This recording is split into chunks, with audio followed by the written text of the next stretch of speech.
This is Southern Cross News with Rachel Williams. An investigation is underway tonight into a fatal incident involving a male interstate worker at Grange Resources mine at Savage River. WorkSafe Tasmania is investigating and a report is being prepared for the coroner. There are no further details available at this stage. Around 100 JBS meat workers face another month of uncertainty, with the company today announcing employees will be stood down for a further 4 weeks. The Longford site is not expected to return to full production until at least April 21. But the Meat Workers Union fears the job cuts could last even longer as lamb prices remain high. We maintain the view that a company the size of JBS, they currently, run 24% of the Australian meat production. They should cop a bit of a loss for this short time period to maintain local employment. JBS claims livestock supply issues are the reason for reducing its workforce. 3 people have been charged with trafficking methamphetamine and a further 11 people charged with selling it following a 5-month-long police operation in the state's northwest. The charges relate to the sale of approximately $90,000 worth of drugs. Police believe all 14 were loosely connected in a drug distribution syndicate. 3 will front court at a later date. Tasmania is taking on global tech giants with the opening of a new production facility. Sensor technology to be made on site has the potential to create new industries and change the way existing ones do business. An advanced arena taking Tasmania to the next level. We're actually making these sensors. Sensors to track water levels, foot traffic, just about anything. It means businesses can collect all kinds of data. Very small computers with a range of different sensors and radio communication sets. Those 3 compressed into very small devices and deployed by the thousands. But it's how the data can be used which sets this facility apart. Online networks can connect multiple sensors together, meaning industry can trace what's happening over potentially huge areas and in great detail. And then bringing that together and analysing it and then creating an opportunity for you to say, all that data says this about me. The products being made here used to come from the big tech houses in Japan and China, so having this facility means we can make these products quicker and easier. That's what's really exciting, that people can walk in the door here with an idea for something that they could build to sense something to solve some of their problems, and they don't have to go anywhere else. The users of this technology, mainly farmers, tourism operators and local councils. So you can expect to see more virtual eyes on the ground. What does that mean for maybe closing some streets and opening others at different times of the day? What does that mean about how we enable our children to go to university along safe walking routes that we can change the behaviour of during the day? From those early days of technology, one day we will all be connected to the internet. We're certainly coming a long way. Tom Johnson, Southern Cross News. New Labor leader Rebecca White has made a bold claim that she'll propel the party to majority government at the next election. After speculation about Brian Green's future within the party periphery and plunging popularity among voters, he resigned this morning. Ms White's appointment not phasing the Liberals, who remain confident they will keep a stranglehold on majority government. It's been a turbulent time in state politics this week, and today a shock resignation. The decision to step down, retire from politics as from today. The long-time serving member of the Labor Party, Brian Green, has thrown in the towel after 19 years in politics and 3 years as leader. In his place is 34-year-old Rebecca White. And I'm very confident off the back of that she will further unite the party. She will draw fresh candidates to our party, and we will win the next election. I think it's important, though, that no matter what they do, how they change the leader, won't change the fact they've got no plan, they've got no policies. The reshuffle occurred off the back of an almost unprecedented all-nighter in Parliament that ended after 3 this morning. Mr Green held a meeting shortly after the debate where he advised his party he was stepping down from the top job. Whilst it may come as a shock to many, he says he was just waiting for the right time. I've sought advice from various colleagues along the way here. The state's new opposition leader has just become a mum and says she believes Tasmanians should be able to resonate with her. I'm just an ordinary person that grew up on a farm, went to a public school here in Tasmania, have participated in the workforce nearly my entire adult life. The party's saying they're confident they can form a majority government in the next election. Rebecca White says she's excited to take the reins of the party and that Labor is prepared for an early election, but the Premier remains adamant that this will not occur. We've got challenges and we'll confront those head on, but we are unified, we're stable and we're a team. That's a contrast with what Labor are. After a tumultuous week for his party, with the focus squarely on child protection, it's been a rare day for the Premier.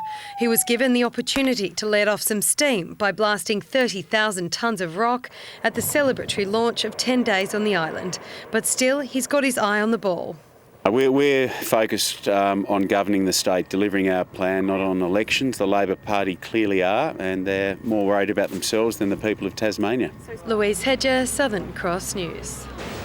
Off the back of intense debate on salmon farming in the state, Petunia Aquaculture says it's come up with a solution for issues around Macquarie Harbour. Currently, there's a whole-of-harbour management approach, meaning there's a combined limit on the amount of fish that can be farmed in the harbour.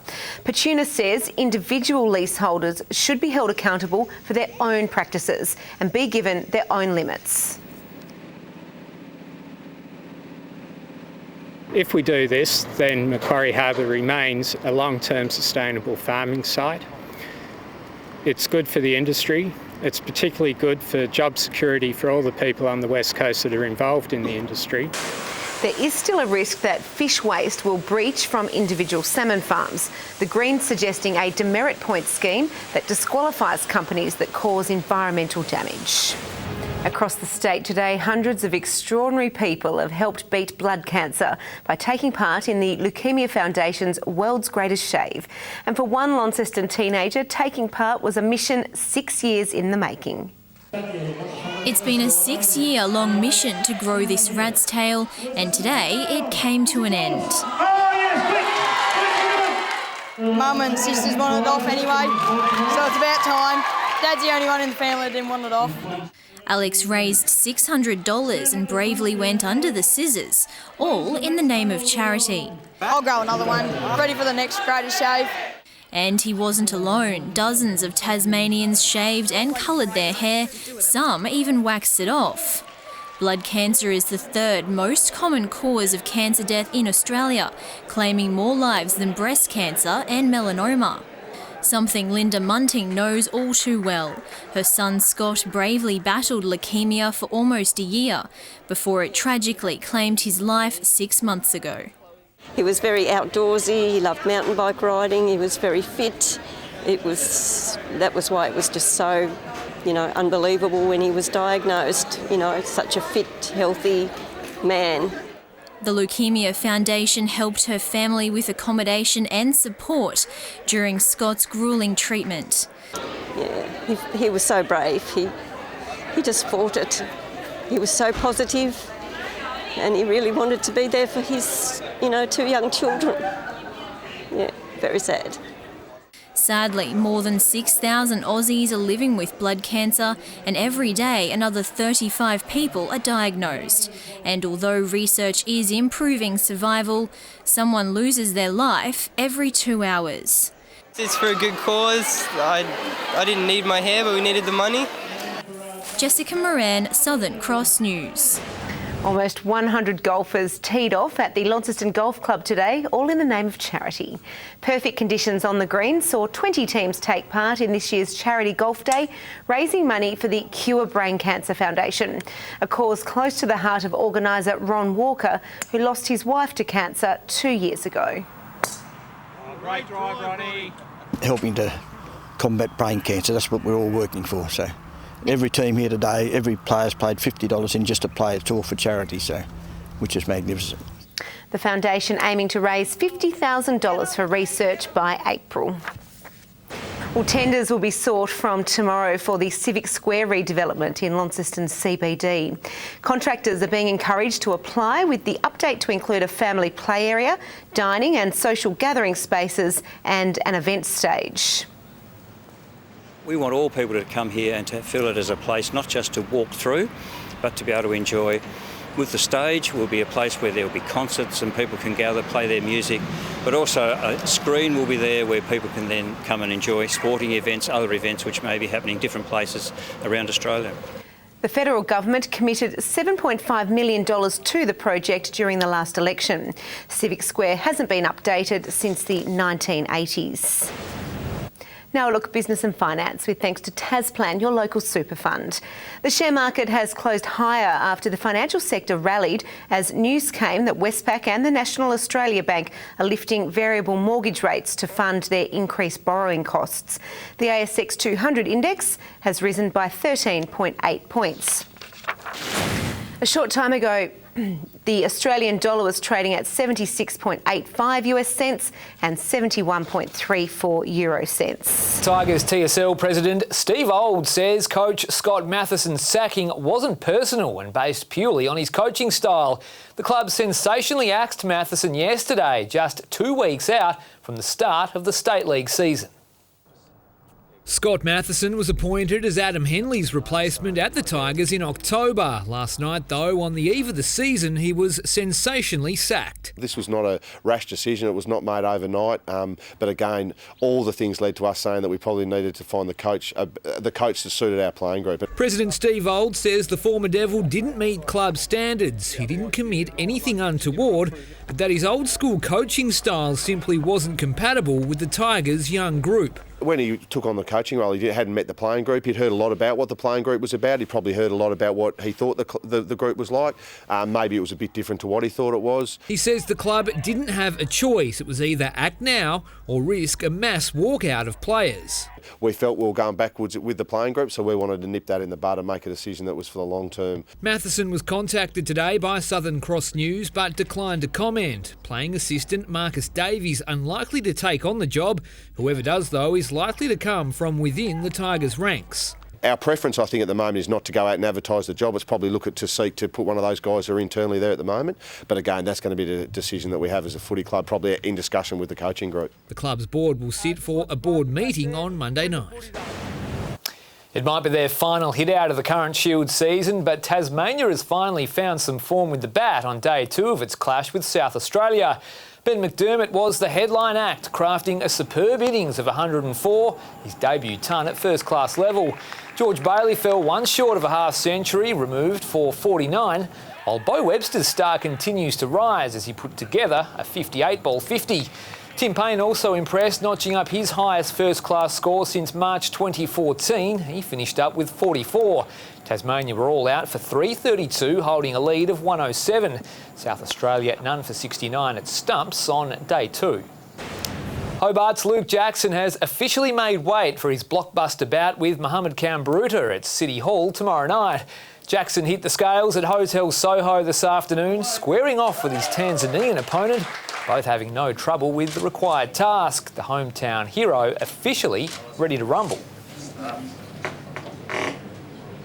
And I'll take my time tomorrow night, but I'm vowing to knock this guy out. Tomorrow night's card contains 7 pro bouts as well as a Tasmanian title. And in soccer, former Kingborough coach Ian Shaw will return to the Den this weekend for the first time since switching to Olympia. If beating his former club wasn't incentive enough for victory, his new club is coming off a 3-0 season-opening loss to South Hobart. It was the move that shook the local soccer landscape. Ian Shaw's defection from Kingborough to the cashed-up Olympia. Tomorrow he'll meet the team he turned his back on. I've heard comments it's going to be a war, but to be honest with it, I've got a squad that can deal with most things. So, looking forward to the game. Gabriel Marcage replaced Shaw as coach at the Lions. He says his players have long memories and have circled the clash in the calendar. Oh yeah, before even I came here, there was in the circle of the calendar. Yeah, big game for us. Shaw's first game at the helm of the Warriors resulted in a 3-0 loss to South Hobart last week. He admits, though, the stakes are higher at the Power Club and the pressure is already mounting. Yeah, the stakes are higher at Olympia. There's no doubt about that, but they were conditions where I entered into the job and I'm happy to work that way. While Kingborough's season began with a 1-1 draw with Launceston City, Marcos left less than impressed with his opposition's facilities. It was just the training ground that we played on, which, in my opinion, was not up to the standards of an MPO level, because under 6 looks like. Tonight sees the Women's State League Super League kick off also. It's important. It gives us a bit more, I guess, exposure as women's football, showing like the talent that we have here, which we do have a lot of talent, and it's great that it's starting to get shown a bit more. Title fancies Hobart Zebras to meet Clarence at KG5. Had a good run in the Sum Cup and we're excited to start off the season strong. Yeah. K-Ed Mila Falter, and happy St Patrick's Day. What a great day for a crack. Hobart, Burnie and Devonport 20 today. Launceston the state's high with a high of 23 degrees. Temperatures close to average ahead of what is shaping up as a warmer weekend. Campania and Bushy Park 22, Flinders Island, Cressy, Bridport and Friendly Beaches all 21. King Island, Low Head and Wynyard 20. Strawn and St Helens just 19 today. A band of cloud is moving over the Bight, just clipping Western Australia. There is that monsoonal trough, which is of course over the north of the country, that has thundercloud brewing there. And apart from that, cloud over the east coast of the mainland, it was fairly clear. As it was over Tasmania, fine and clear apart from a little over the southwest this morning. Tomorrow, a high over the Tasman Sea extends a ridge our way. The cold front crosses waters to the south of WA, extending from a low pressure system there. Troughs abound over the far north of the country. North to northeasterly winds at 10 to 20 knots, increasing to 20 to 25 knots over the northwest and later the east. Variable winds over the west and south with swells between 2 and 2.5 metres. Strong wind warnings on for waters between Sandy Cape and Stanley and from Wineglass Bay to South East Cape. Saturday, sunny, Hobart 26 degrees, along with Medina, Oatland sunny as well and 25. A sunny start to the weekend for Launceston, 25 the maximum, 22 for Devonport. Lyawini, fine sunny, cool overnight but 18 tomorrow. Burnie, a partly cloudy 22 degrees, warming up to 25 for Strawn and 23 for Marrawar, bit of wind later. St Helens partly cloudy, 22, 23 the top for Swansea and Orford with sunny weather down the east coast. There's the UV, still on 7s and 8s, which is high to very high. On Sunday, fine and sunny apart from drizzle early over the north. Showers on Monday extending across the state from the northwest. Showers on Tuesday contracting to the north during the evening. Light winds tending southerly. A shower clearing from Perth tomorrow. A sunny Saturday for Adelaide, Melbourne and Alice Springs. Showers again though for Sydney and Brisbane. And it's clear, 17 in Hobart, 22 in Launceston, right now 18 degrees in Devonport. Thanks for referring to me as a leprechaun. Rachel reminds me of the leprechaun that went to the doctor and he was angry about the waiting time and they told him he had to be a little patient. Very good. I think you've had a few too many green beers. Thanks, Murph. Well, that's all your news for now. I'll be back later with updates. Thanks for joining us. Good night.